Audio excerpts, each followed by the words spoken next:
Alô pessoal do nosso canal, tudo bem com vocês? Nosso canal chegando com mais um vídeo. Esse PC aqui é um positivo estilo C41TA.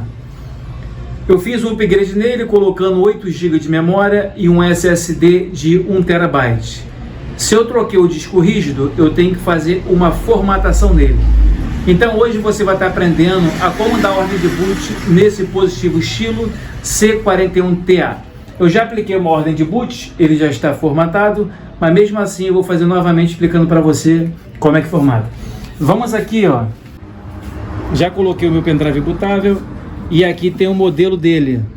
Eu vou estar reiniciando porque ele já está ligado e você aí liga o seu PC e pressiona a tecla Del. Fique com a gente até o final. Chegando aqui na BIOS, vocês vão precisar das teclas direcionais, a tecla F4 e a tecla Enter.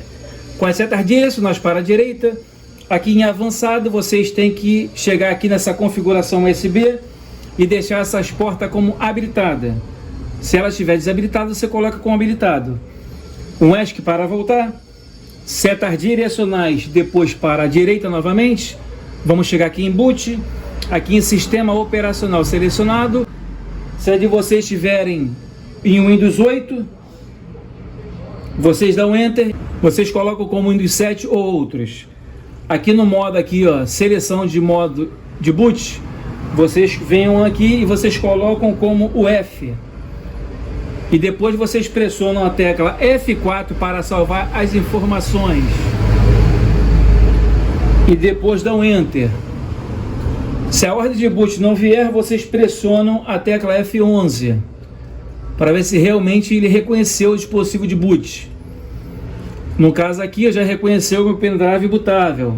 Aqui, ó, meu pendrive, eu seleciono ele com as setas direcionais e aplico Enter. Vamos aguardar agora o carregamento do dispositivo. Isso aqui é normal acontecer na tela.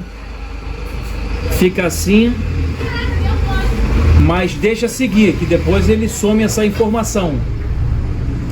Às vezes você pensa que tem algum problema no seu gráfico de vídeo ou na sua tela. Não é não, às vezes acontece isso aqui.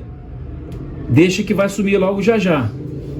Aproveita, pessoal, se inscreva no nosso canal, solta o like. Já fez o carregamento aqui do logotipo, aqui embaixo um carregamento, e já já vai sumir esse erro aqui embaixo. Está fazendo a leitura do dispositivo de boot. Você pode estar vindo formatar pelo pendrive bootável ou um leitor externo USB. Então fez o carregamento com sucesso do nosso dispositivo de boot. É somente aqui, pessoal, vocês fazer a configuração, clicar aqui em avançar e a instalação muito fácil daqui por diante. Se você não souber desse pedaço para frente, eu tenho um vídeo no canal ensinando de ponta a ponta como é que faz essa instalação. Hoje então nosso canal passou para você como dar ordem de boot no positivo estilo C41TA. Fique com a gente no canal e até amanhã. Fui, tchau pessoal!